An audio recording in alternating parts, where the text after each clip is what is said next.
Bismillahirrahmanirrahim. Assalamualaikum warahmatullahi wabarakatuh. Alhamdulillahirabbil alamin wa bihi nasta'in ala umuri dunya waddin. Wassalatu wassalamu ala rasulihil amin nabiyina Muhammadin wa ala alihi wa ashabihi ajma'in.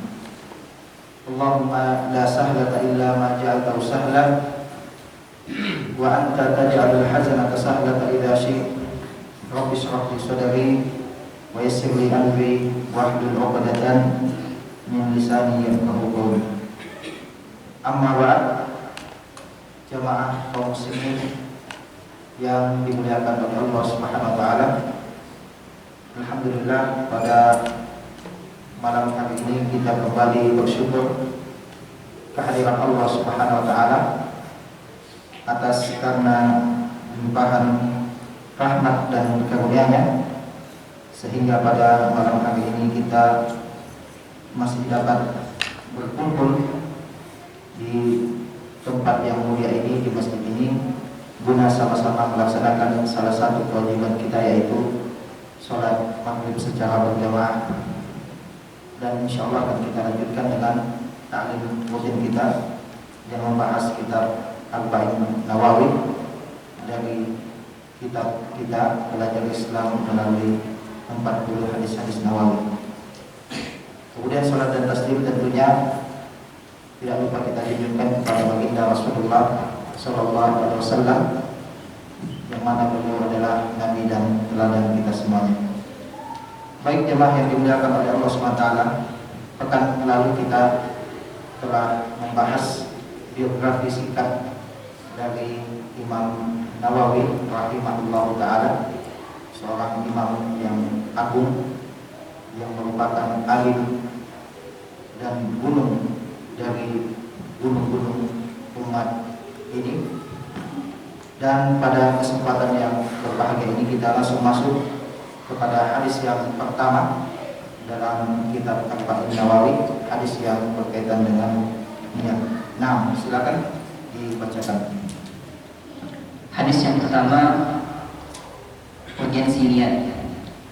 An Amirul Mukminin Abi Hafs Umar bin Khattab radhiyallahu anhu qala sami'tu Rasulullah sallallahu alaihi wasallam yaqul innamal a'malu binniyat wa innama likulli imri'in ma nawa faman kanat hijratuhu ila Allah wa rasulih fahijratuhu ila Allah wa rasulih wa man kanat hijratuhu lidunya yusibuha aw imra'atin yankihuha fahijratuhu ila ma hajara ilaih.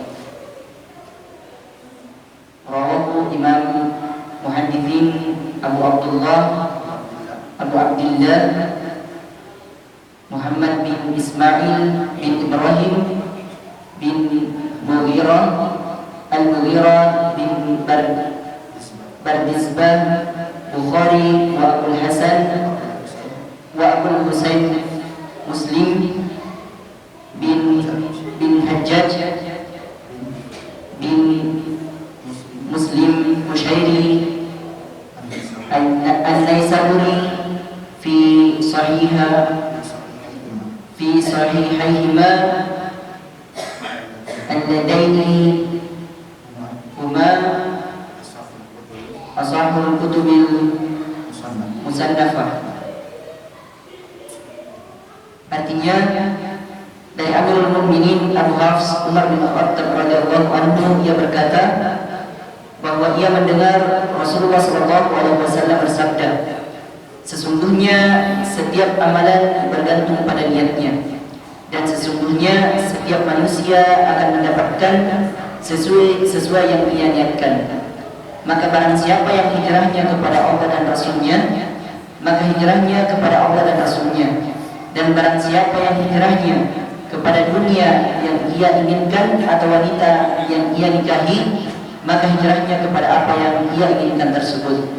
Diriwayatkan oleh dua imam para ahli hadis, Abu Abdullah Muhammad bin Ismail bin Ibrahim bin Al-Mughirah bin Barzibah Bardizbah Al-Bukhari dan Abu Husain bin Al-Hajjaj bin Muslim Al-Qushairi An-Naisaburi dalam kitab sahih keduanya. Yang keduanya adalah kitab yang paling sahih yang pernah ditulis. Nah, jemaah yang dimuliakan oleh Allah Subhanahu wa taala, hadis pertama dalam kitab Arba'in Nawawi adalah hadis yang berkaitan dengan niat.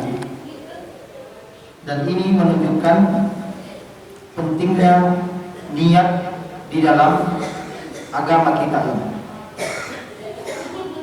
Dan banyak ulama-ulama yang memulai kitabnya dengan hadis ini, innamal a'malu binniyat.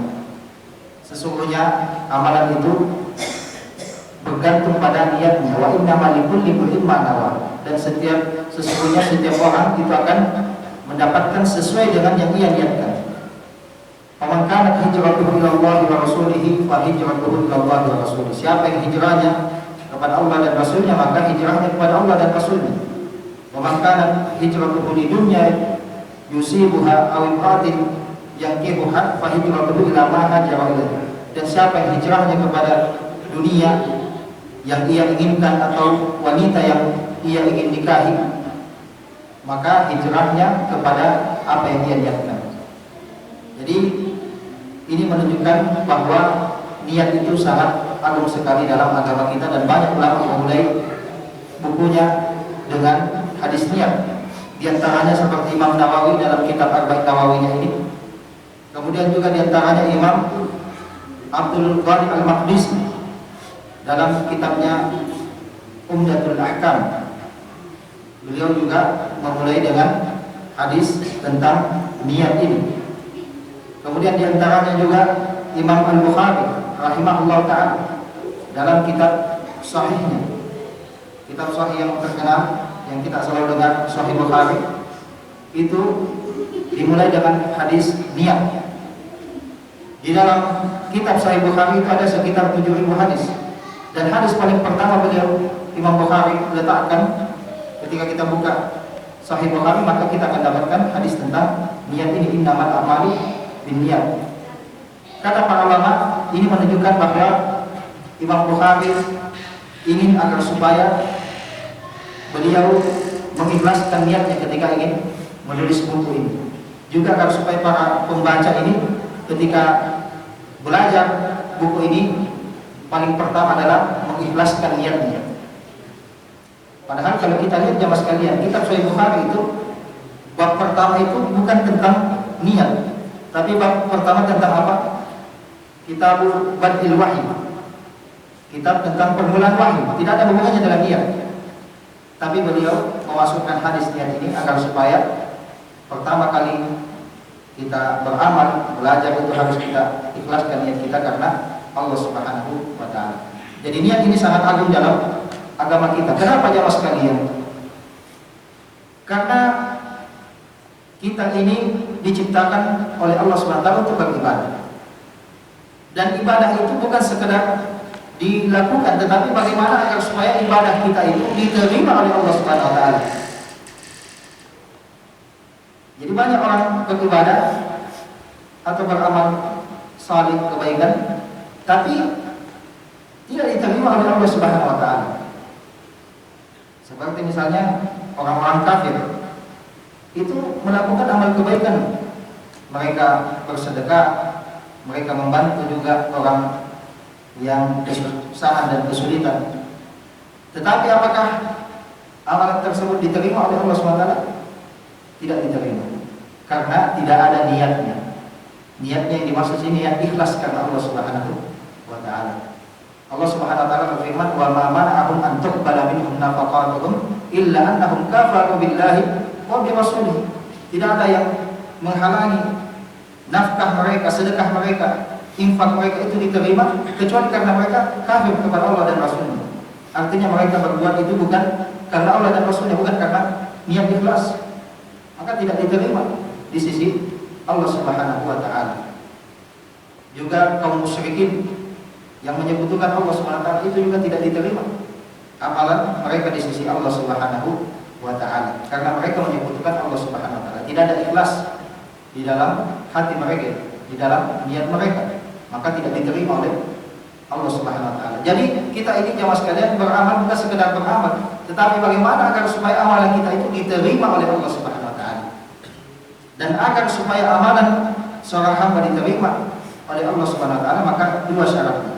Yang pertama niat ikhlas karena Allah Subhanahu wa taala. Kemudian yang kedua mutaba'ah, harus sesuai dengan ajaran dan tuntunan Rasulullah sallallahu alaihi wasallam. Kalau ada orang beramal ikhlas tapi tidak sesuai tuntunan Nabi, maka dia tertolak. Dia sangat ikhlas sekali. Sholat zuhurnya karena dia lagi semangat, dia tambah menjadi 10 rakaat. Apakah diterima jemaah sekalian? Diterima atau tidak? Dia ikhlas. Diterima atau tidak? Tidak diterima, karena tidak sesuai dengan ajarannya Nabi. Dia sudah sesuai ajaran Nabi, sholat zuhur 4 rakaat, kemudian syarat dan rukunnya dipenuhi, tetapi niatnya riya, ingin dipuji oleh manusia. Wah, bulan ini masya Allah calon menantuku hebatnya sholatnya, khusyuk sekali. Dia niatkan agar supaya dipuji oleh calon mertuanya, maka ini diterima atau tidak jamaah sekalian? Tidak diterima. Jadi niat dan mutaba'ah itu harus terpenuhi dalam setiap amalan kita agar supaya diterima oleh Allah Subhanahu wa taala. Maka ini jamaah sekalian, niat itu sangat penting sekali di dalam agama kita. Nah, silakan dibaca.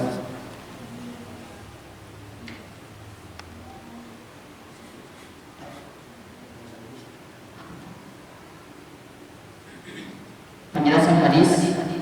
Dalam hadis ini terdapat beberapa faedah yang dapat kita ambil. Di antaranya, yang pertama, hadis ini adalah salah satu hadis inti dalam agama yang membahas tentang perkara niat. Imam Ahmad bin Hanbal rahimahullah berkata tentang hadis ini, inti Islam tercakup dalam 3 hadis. Hadis Umar, sesungguhnya segala amalan bergantung pada niatnya. Yang kedua hadis Aisyah, barang siapa yang berbuat sesuatu yang tidak ada ajaran kami di dalamnya. Dan hadis yang ketiga hadis Nu'man bin Bashir, yang halal jelas dan yang haram jelas. Kitab Jami'ul Ulum wal Hikam, jilid 1 halaman 61. Nah, hadis ini jamaah sekalian sebagaimana kita katakan sangat penting sekali. Bahkan saking pentingnya, banyak perkataan ulama yang mengatakan bahwa hadis niat ini adalah salah satu hadis paling pokok di dalam agama. Seperti misalnya Imam Ahmad bin Hanbal rahimahullah ta'ala, Imam mazhab Hambali, beliau mengatakan usulul Islam ala salasati hadis. Inti Islam itu mencakup atau dicakup oleh 3 hadis. Jadi bayangkan jamaah sekalian, hadis itu ada ribuan atau bahkan ratusan ribu. Dan kata beliau Imam Ahmad rahimahullah ta'ala, inti Islam itu dibangun atau dicakup dari 3 hadis. Yang pertama adalah hadis Umar, yaitu hadis Umar yang kita bacakan ini, amal bin niat. Sesungguhnya amalan itu bergantung dengan niatnya.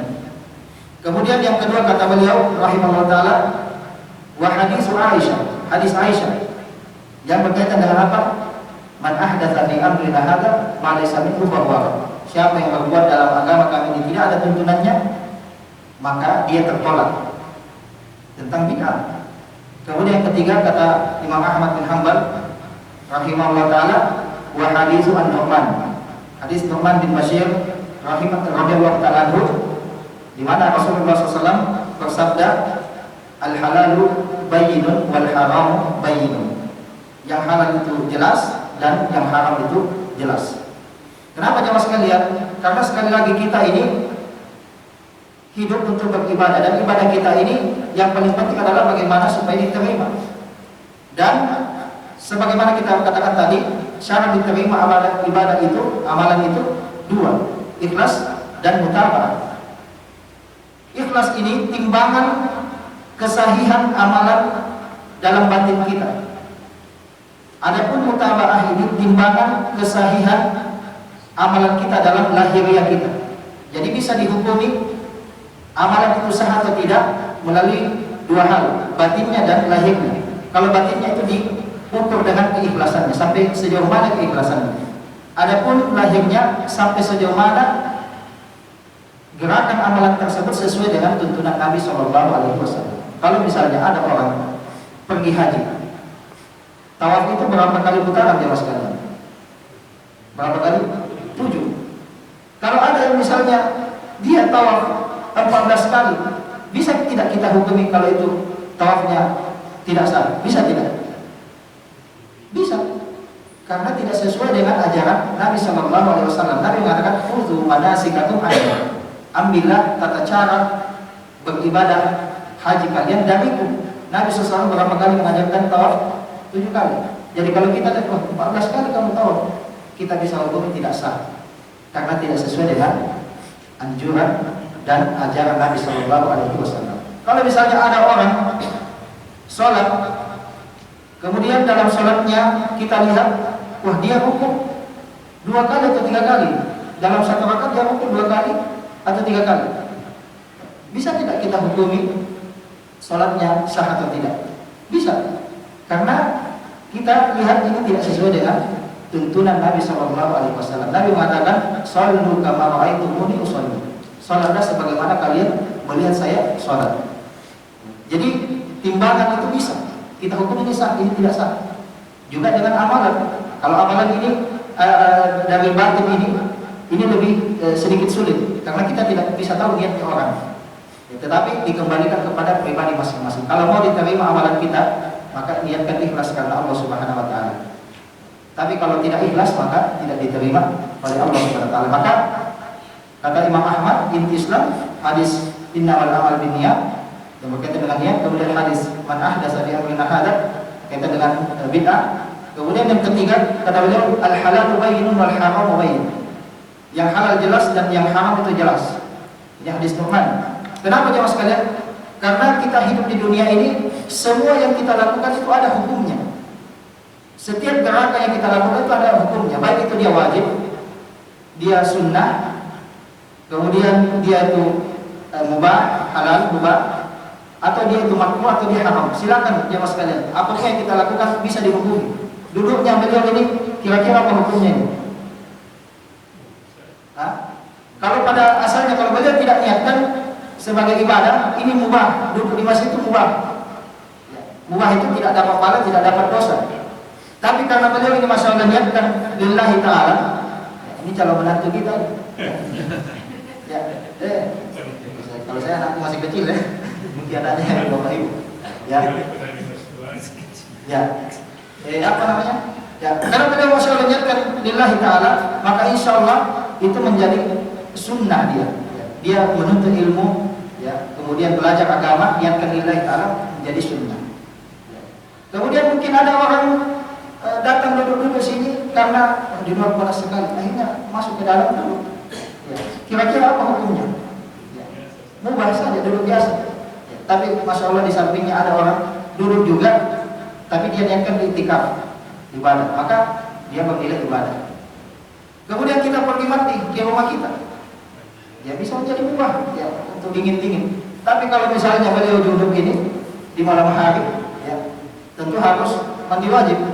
Mandi wajib itu harus butuh niat. Jadi semua amalan kita ini ada hukumnya jemaah sekalian.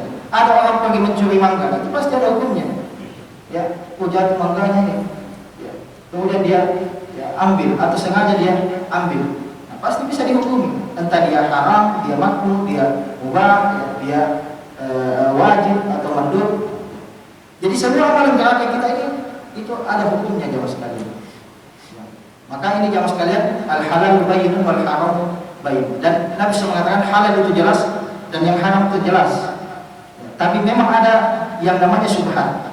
Tidak terlalu jelas, samar-samar di antara hak atau halal atau haram. Nah, ini kata Nabi SAW, banyak manusia yang tidak mengetahui, tetapi ada segolongan manusia yang mengetahui, meskipun itu syubhat, yaitu para ulama. Para ulama. Jadi ini jemaah sekalian 3 hadis inti di dalam agama. Bayangkan jemaah sekalian dari ratusan ribu hadis, yang kata Imam Ahmad 3 ini yang paling inti. Dan Imam Ahmad adalah ahlul hadis. Dia punya kitab musnad, itu ribuan atau bahkan ratusan ribu hadis di dalamnya. Dan beliau menelaahnya dan menyimpulkan agama ini intinya pada 3 hadis. Jadi sekali lagi bahwa hadisnya ini sangat agung sekali. Bahkan Imam Syafi'i, imam mazhab kita, Imam Syafi'i rahimahullah taala itu mengatakan haditsun niyyah yadkhulu fi 70 baban. Hadis tentang niat ini masuk dalam 70 bab. Artinya apa? 70 bab fikih. Dia bisa masuk dalam bab sholat, bab taharah, ya, kemudian bab zakat, puasa, ya, kemudian hadis, semua bab fikih masuk itu hadis niat. Ya, artinya apa? Berarti ini hadis yang sangat agung sekali. Ya, dalam setiap amalan kita ini kalau mau dapat pahala maka harus diniatkan karena Allah Subhanahu wa taala. Nah, silakan lanjut. Faedah yang kedua, fungsi niat dalam agama terbagi menjadi 3. Yang pertama, membedakan kepada siapa amalan dilakukan. Contohnya, salat karena Allah atau karena manusia. Yang kedua, membedakan antara ibadah atau adat atau kebiasaan. Contoh, mandi wajib atau mandi biasa. Yang ketiga, membedakan antara satu ibadah dengan ibadah yang lainnya. Contoh, salat 2 rakaat qabliyah subuh atau 2 rakaat subuh. Nah, ya, ini adalah fungsi niat. Jadi fungsi niat itu ada 3. Yang pertama, membedakan kepada siapa amalan dilakukan, dan ini yang paling penting. Apakah dilakukan lillahi ta'ala karena Allah SWT dan inilah ikhlas, ataukah riya'an karena manusia ingin dipuji oleh manusia.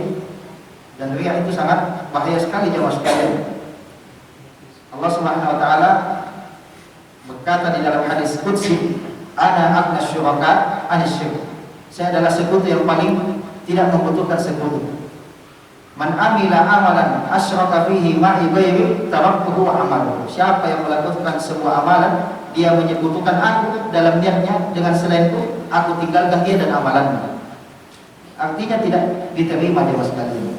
Kalau ada orang menginfakkan 1 gunung Uhud emas, tapi dia niatnya supaya dikatakan, wah masya Allah ini dermawan sekali, niatnya seperti itu, kira-kira diterima atau tidak jemaah sekalian? Tidak diterima. Niat itu harus ikhlas karena Allah SWT. Amalan itu harus ikhlas karena Allah SWT. Kalau kita sedekah jemaah sekalian, niatkan lillahi ta'ala. Jangan, wah ini 1 juta untuk masjid ini juga, sebut nama aku, jangan lupa itu. Ya. Jadi sudah ada ini, ya, niatnya salah ini. Ya. 1 juta rupiah dari Haji Bacok, lihat tuh disebut nama aku, ya, itu saya. Nah ini bahaya, ini hati-hati. Ya. Jadi harus kita ikhlaskan niat kita karena Allah SWT. Pergi mendaftar haji, naik haji, ya, dia niatkan kenapa? Tetanggaku semua sudah naik haji, sudah dipanggil haji dan ibu haji semua, tinggal saya panggil, malu-malu ke Bekasi, saya juga pergi naik haji. Nah, ini ya, karena ingin dipuji supaya dia dipanggil ibu haji, pak haji. Ya, maka ini niatnya salah ini jemaah sekalian, tidak diterima oleh Allah Subhanahu wa taala. Niatkan selalu ikhlas kata Allah Subhanahu wa taala. Qul inna sholati wa nusuki wa mahyaya wa mamati lillahi rabbil alamin. Katakan salatku, sembelihanku, hidupku, matiku billahi rabbil alamin la syarika lahu. Tidak sekutu bagi Allah Subhanahu wa taala. Jadi ini jemaah sekalian fungsi pertama, membedakan kepada siapa amalan kita ini dilakukan. Yang kedua, fungsi yang kedua dari ini adalah membedakan antara ibadah atau adat. Sebagaimana yang kita katakan tadi, duduk di masjid, ada 2 orang duduk di masjid, satunya duduk niatnya karena ingin mendinginkan badannya karena di luar panas, masjid Inayatullah ini banyak AC-nya, akhirnya dia masuk masjid, dia duduk. Satunya lagi masuk masjid, dia niatkan iktikaf, sama-sama duduk jemaah sekalian. Tapi membedakan ini ibadah, ini satunya adat. Yang membedakan di sini adalah niatnya. Kemudian fungsi yang ketiga adalah membedakan antara satu ibadah dengan ibadah lainnya. Ada 2 orang sholat bersamaan masing-masing 2 rakaat. Satunya mengerjakan salat sunnah, satunya lagi mengerjakan salat subuh wajib. Maka yang membedakan di sini adalah niatnya. Sama-sama salat 2 rakaat dalam pandangan kita, tapi yang membedakan di sini adalah niatnya. Maka ini jamaah sekalian fungsi daripada niat. Nah, silakan. Faedah yang ketiga, seseorang tidak akan diganjar amalannya dengan pahala di sisi Allah kecuali dengan yang ikhlas karenanya. Ulama kita membuat kaidah tidak ada pahala kecuali dengan niat yang ikhlas. Nah, jadi ini menunjukkan bahwa untuk mendapatkan pahala di sisi Allah SWT itu harus dengan niat ikhlas karena Allah Subhanahu wa taala. Sampai-sampai ulama kita membuat sebuah kaidah, la thawaba illa bihi. Tidak ada pahala kecuali dengan niat. Apapun amalan itu kalau tidak diniatkan lillahi taala, dia tidak akan bernilai pahala di sisi Allah Subhanahu wa taala. Dan semua yang diniatkan karena Allah itu akan bernilai pahala di sisi Allah SWT, sampai yang mubahat, hal-hal mubah kalau diniatkan lillahi ta'ala itu bisa menjadi pahala. Tidur itu mubah, tapi kalau kita tidur, kita baca doa bismillah, ya Allah saya tidur ini supaya besok saya kuat bangun subuh. Nah ini diniatkan karena Allah SWT. Pada dasarnya tidur itu adalah mubah, tapi karena diniatkan lillahi ta'ala itu bisa menjadi pahala. Dan begitulah orang-orang saleh jamaah sekalian, mubahat mereka, adat mereka itu selalu diubah menjadi ibadah. Inilah resep atau rahasia orang-orang sholihin. Mereka menjadikan adat mereka, kebiasaan mereka menjadi ibadah. Dengan apa jamaah sekalian? Dengan niat. La thawaba illa bihi. Tidak ada pahala kecuali dengan niat. Nah, silakan. Faedah yang keempat, niat tempatnya di hati. Ya, niat itu tempatnya di hati jamaah sekalian. Meskipun antum bilang saya ikhlas karena Allah Subhanahu wa taala, tapi niat antum ini sebenarnya bukan itu, maka Allah Subhanahu wa taala itu akan menghukumi sesuai dengan di hati kita semuanya. Meskipun kita semua mengatakan saya ikhlas, ya, tapi hati kita tidak seperti itu, maka itu ya dihukumi dengan sesuai yang dari hati kita. Karena niat itu tempatnya di hati. Nah, silakan. Faedah yang kelima, amalan yang bersifat ibadah mahdoh, ibadah murni, hukumnya tidak sah dan tidak akan diganjar pahala kecuali dengan niat ikhlas karena Allah. Contohnya salat, zakat, puasa, haji dan lainnya.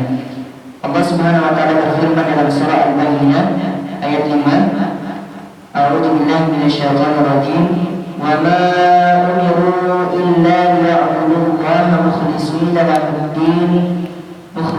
lahu-d-din hunafa. Surah Al-Baqarah ayat 5. Dan mereka tidak diperintahkan kecuali hanya untuk menyembah kepada Allah dengan ikhlas menaatinya semata-mata karena menjalankan agama. Surah Al-Baqarah ayat 7. Iya. Kita langsung saja yang keenam, nanti kita jelaskan sama-sama. Amalan. Faedah yang keenam, amalan selain ibadah mahdoh hukumnya adalah sah meski tanpa dilandaskan niat ikhlas. Namun dengan catatan amalan tersebut tidak akan diganjar pahala di sisi Allah kecuali bila diniatkan ikhlas karenanya. Contohnya jual beli, sewa menyewa, pinjam meminjam dan lainnya. Nah, ibadah itu jamaah sekalian dua macam. Ada namanya ibadah mahdoh, ada namanya ibadah ghair mahdoh. Ibadah mahdoh itu adalah, kalau istilah ulama, ibadah ghairu ma'qulatil makna. Dia murni ibadah dan dia itu tidak diketahui maknanya. Kenapa harus seperti ini?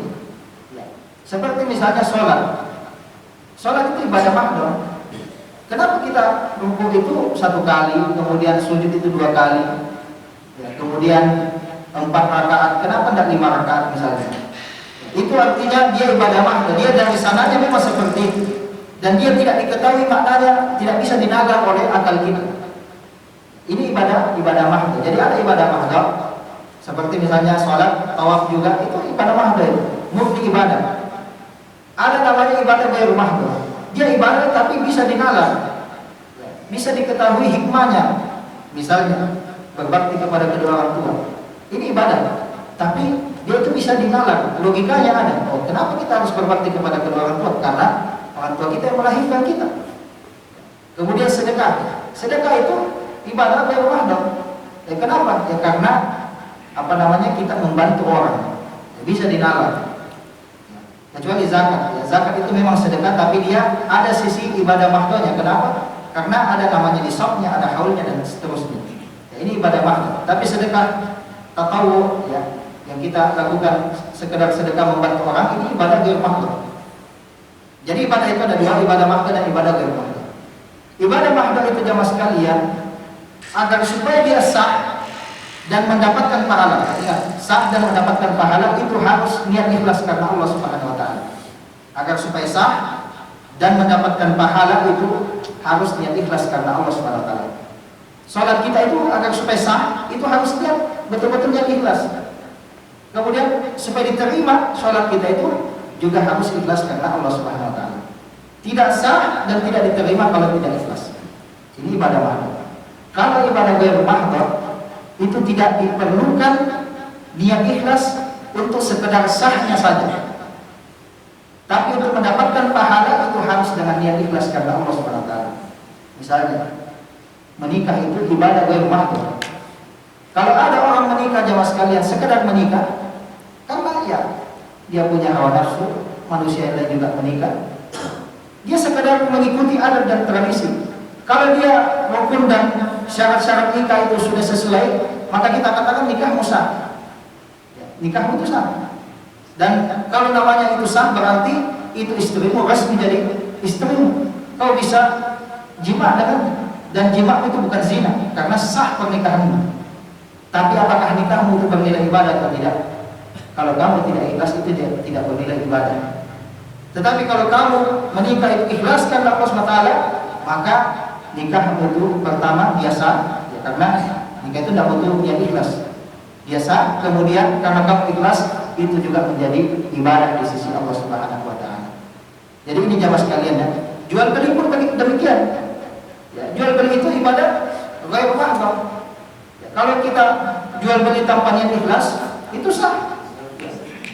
Selama antum sesuai dengan rukun dan syaratnya jual beli, tidak ada riba, tidak ada gharar dan seterusnya, maka kita katakan jual beli sah. Kalau kita katakan dia sah, berarti ada terjadi yang namanya pemindahan kepemilikan. Jadi pemindahan kepemilikan terjadi secara sah. Tetapi apakah dapat pahala atau tidak? Kembali pada niat. Kalau diniatkan lillahi ta'ala, maka dia bernilai ibadah di sisi Allah SWT. Kalau tidak diniatkan lillahi ta'ala, maka dia tidak bernilai ibadah di sisi Allah Subhanahu wa taala. Jadi di jamaah sekalian, ibadah mahdoh untuk sah dan diterimanya itu harus niat ikhlas karena Allah Subhanahu wa taala. Kalau ibadah ghair mahdoh itu untuk sahnya sekedar sah saja, itu tidak dibutuhkan ikhlas. Tapi kalau mau dapat pahala itu harus diniatkan ikhlas karena Allah Subhanahu wa taala. Nah, silakan lanjut. Faedah yang ketujuh, af'al turuk atau amalan meninggalkan seperti meninggalkan zina, meninggalkan mencuri, meninggalkan ghibah dan lainnya tidak disyaratkan niat. Namun bila ingin mendapatkan pahala darinya, maka disyaratkan niat ikhlas karena Allah. Jadi ada juga di dalam agama ini namanya af'al turuk, meninggalkan sebuah pekerjaan. Af'al turuk itu meninggalkan sebuah pekerjaan itu seperti misalnya meninggalkan zina, kemudian meninggalkan minuman keras dan seterusnya, apa yang Allah perintah kita untuk tinggalkan, maka untuk sahnya yaitu tidak dibutuhkan niat. Kalau kita misalnya meninggalkan zina tanpa kita niatkan itu sudah sah. Tapi kalau ingin mendapatkan pahala di sisi Allah SWT, maka diniatkan juga. Diniatkan lillahi ta'ala. Misalnya ada orang mau mencuri mangga, kemudian dia tinggalkan itu. Sudah ambil tangga, kemudian tinggal diambil itu mangga. Tapi kemudian dia tinggalkan. Bukan lillahi ta'ala, tapi karena ya, takut nanti ketahuan, ya, nanti digebukin sama masyarakat. Akhirnya dia sudah dia tinggalkan. Dia bukan karena Allah SWT, dia tinggalkan itu bukan karena Allah SWT. Maka kita katakan meninggalkan itu sah. Tapi dapat pahala atau tidak? Tidak dapat. Karena sekali lagi kaidahnya la thawaba illa binniyah. Tidak ada pahala kecuali dengan niat. Kalau dia meninggalkan, tinggal diambil itu mangga. Wah, aduh, nanti saya dapat dosa. Maka saya tinggalkan lillahi ta'ala. Semoga Allah gantikan dengan mangga yang lebih enak. Nah, ini dapat pahala dia sekalian. Kalau meninggalkan sesuatu karena Allah Subhanahu wa taala, maka itu dapat pahala. Dan Nabi SAW juga mengatakan jemaah sekalian, siapa meninggalkan sesuatu karena Allah, maka Allah Subhanahu wa taala akan menggantikan dengan lebih baik. Ini jemaah sekalian, kalau pekerjaan kita selama ini pekerjaan kotor, berkaitan dengan riba dan seterusnya, tinggalkan itu jemaah sekalian. Allah gantikan kita dengan yang lebih baik, insyaallah taala. Niatkan ikhlas karena Allah Subhanahu wa taala, Allah gantikan kita dengan lebih baik. Jangan pernah takut dengan yang namanya rezeki. Sedangkan ikan yang dalam lautan saja sangat dalam sekali. Siapa yang kasih rezeki di sini? Allah SWT. Ikan saja dapat, apalagi manusia. Kita ini manusia dan kita diciptakan dengan sebaik-baiknya penciptaan. Maka pasti Allah SWT akan berikan kita rezeki selama kita mau berusaha maka insya Allah dapat rezeki. Wa ma min dabbatin fil ardi illa 'ala Allahi rizquha. Tidak ada satupun hewan melata, bukan manusia cuman hewan melata. Kata Allah Subhanahu wa taala, tidak ada satupun hewan melata di atas muka bumi kecuali Allah kasih rezeki. Apalagi kita ini manusia, kita ini khalifah. Allah jadikan kita khalifah di atas muka bumi ini. Pasti Allah SWT akan memberikan kita rezeki. Nah, silakan. Faedah yang kedelapan, ibadah yang dilakukan karena ingin dipuji manusia disebut dengan riya. Nabi SAW bersabda dalam hadisnya bahwa riya lebih berbahaya daripada fitnah dajjal. Dari Abu Sa'id bahwa Nabi SAW bersabda, maukah kalian aku kabarkan tentang sesuatu yang aku lebih takutkan kepada kalian dari fitnah dajjal? Mereka para sahabat mengatakan, tentu. Nabi SAW bersabda, syirik tersembunyi, yaitu seseorang yang berdiri sholat lalu kemudian memperindah sholatnya dikarenakan ingin dilihat oleh seseorang. Hadis riwayat Ahmad. Nah, ibadah yang dilakukan karena ingin dipuji manusia sebagaimana kita lakukan adalah riya. Dan riya ini jamaah sekalian sangat berbahaya sekali. Riya itu membatalkan amalan kita. Amalan yang dilandaskan riya, maka itu amalannya tidak diterima oleh Allah SWT. Kemudian yang kedua, riya ini jamaah sekalian sangat ditakutkan oleh Nabi SAW kepada umatnya. Bahkan lebih ditakutkan daripada fitnah dajjal. Fitnah dajjal itu jamaah sekalian sangat besar sekali. Tidak ada fitnah paling besar sepanjang sejarah manusia itu melebihi fitnah dajjal. Dan nanti dajjal itu jamaah sekalian akan keluar di atas muka bumi ini. Dan ini sebagai salah satu tanda dekatnya kiamat, yaitu munculnya dajjal. Nasallallahu salam wal afiyah. Fitnahnya sangat besar. Ini sangat besar sekali. Tetapi ada yang lebih besar daripada yang namanya fitnah dajjal, yaitu fitnah riya ini. Apalagi kita ini jamaah sekalian di zaman media sosial, sangat besar sekali fitnah riya, godaan riya ini sangat besar sekali. Ya, mau ibadah, Bismillah, dulu deh. Bismillah, rakaat pertama, tak. Di-share. Ini sangat luar biasa sekali ini fitnah media sosial ini jauh sekali besar sekali fitnahnya ini. Ya, ibadah pun masih sangat berbahaya kita lakukan. Ya, karena masih ada godaan-godaan. Ya, saya itu membisikkan, kamu kan jangan pergi sholat subuh. Ya, upload sekali-kali mumpung bangun subuh. Ya, tidak pernah bangun subuh, kebetulan bangun subuh. Ya, mestinya dapat pahala, tapi godaan untuk riya itu besar. Akhirnya dia upload. Bismillah, sholat subuh, berangkat ke masjid supaya orang like, share. Ya, ini sangat berbahaya sekali. Pergi ke Baitullah, foto dulu. Bismillah, ya. Jadi angkat tangan begini, ya, kemudian setelah difoto selesai juga doanya. Ya, nanti kemudian di-share. Saya yang pergi haji, saya sudah umrah. Jangan panggil saya lagi dengan nama saya, kecuali ada haji dan hajat. Ya, ini jangan sekalian ya, sangat berbahaya sekali. Bukan berarti itu tidak bisa kita upload itu kebaikan kita. Tidak. Kalau misalnya kita upload ini niatnya supaya orang lain juga semangat, nah ini tidak apa-apa. Ya, apalagi kalau kita memegang amanah hartanya orang, ya untuk disalurkan ke anak yatim dan seterusnya, ya tidak apa-apa kita foto dokumentasi, upload supaya orang percaya. Tetapi kembali lagi yang membedakan di sini adalah niatnya. Ya, kalau riya, dan Allah pasti tahu niat kita, maka itu tidak diterima amalan kita dan itu adalah fitnah yang sangat besar. Bahkan Nabi mengatakan, ala ukhbirukum bima wa akhwafu minni min masih dajjal. Apakah saya mau kasih tahu kalian apa yang aku lebih takutkan kepada umatku dari fitnah dajjal? Yaitu riya. Seseorang berdiri, kemudian dia sholat, dia perindah sholatnya agar supaya dilihat oleh manusia. Jamaah sekalian yang dimuliakan oleh Allah SWT, kami rasa kita cukupkan sampai di sini karena sudah masuk ya.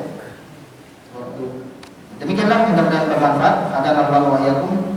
Kita lanjutkan insyaallah bulan depan. Wassallallahu ala nabiyina Muhammad wa alihi wa sahbihi.